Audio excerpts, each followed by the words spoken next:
bio mother was always involved and dated the authority that was around me, whether that was a principal, a campus security guard, a doctor of mine, someone on a child protective services case, and that includes a chief of police that was coming into my room at night when I was 13, 14. How young were you when this started? CPS reports say that I was 3 months old. I remember as far back as to when I was 4, the first time that I was in shock from something that happened to me, the first time that it was just too much for me to handle. And at that time, I didn't know, it was so much that was already in the family, and I was always told, what happens in the family stays in the family. We were always taken away from certain people if we talked too much. So there were so many things going on within the home, from her and other people in the family doing so many things,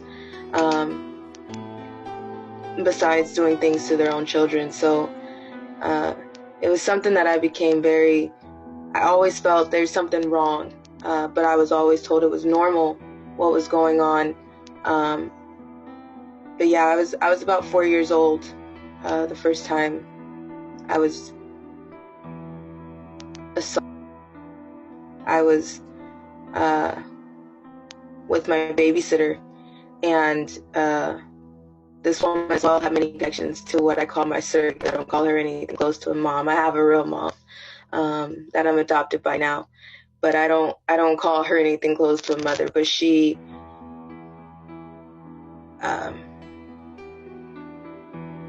was involved in many ways. I was with a babysitter that kept trying to take me into a room, that kept trying to get me to lay down with her boyfriend.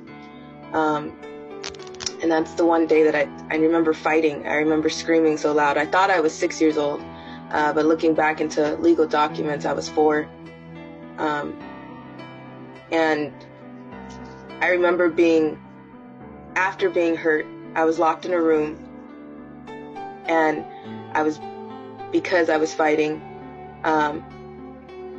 and then I was put outside to sit in a driveway for hours because I was told it was my fault. After that, it was taken to court. It was the first thing that I remember that was taken to court because the bruises were so bad, everything that happened was so bad that it had to be. And the court case, I remember sitting in the courthouse, and I remember her losing the case, and it being my fault that something happened to me. So, from there, things continued, and, being 4 in a court case and not knowing why you're in trouble for somebody hurting you. Moving on from there, I was confused about everything that happened. Is this okay? I started asking questions when I hit elementary and middle school with other students, like, how do you get in trouble? Is this something that happens to you? Because it was always something that happened to me. I was always told I was the favorite. I was told I was the one that everybody loved more, and nothing about that was love. Going on, I was so much that I was working in clubs by 12 years old. I was very confused, but to be honest, because I didn't know any better, I was very hyper as well. And by 13, when because at first it was just her boyfriends coming into my room at night, and then when the police officers came into play, they were taking me in my own closet and hurting me with the hangers and the things that were in my own closet. And then, I started running a lot. I started fighting a lot. I wanted to kill myself. I didn't want to kill myself.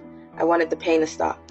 So I just I tried everything because it was always my fault. It was always something that I did. It was always, they loved me more, and this was something that I deserved.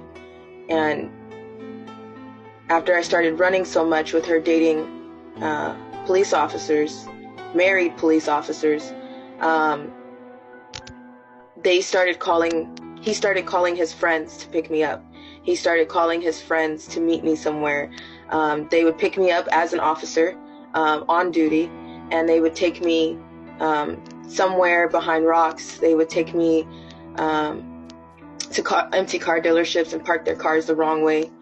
No one questions them. No one, anywhere, everybody can say, no one questions the police. If you see them sitting the wrong way, if you see them doing something and you see them with somebody, you automatically assume that they did something wrong and that the police are going to fix it and that they're there to serve and protect. And that's not always the case. I know that there are some good officers, but they're very few and far in between. And there's another side of the badge, and it's called the Freeman Brotherhood Police, the Freeman Cops. And they do a lot of corrupt things. They bury a lot of things. They bury a lot of evidence. They do things and they get away with it. And covering up for elite to low level, everybody looks at the top, but covering all the way from the top to the bottom and in the middle, they cover for these people. They make sure that nobody asks any questions. They make sure that this is something that is silenced. It's made to look like it's someone else's fault. And after so many times of fighting them, being arrested and put into cars to be used, they would bring other girls, they would bring other kids. And I never met anybody else when it came to them. It was just they were bringing other kids.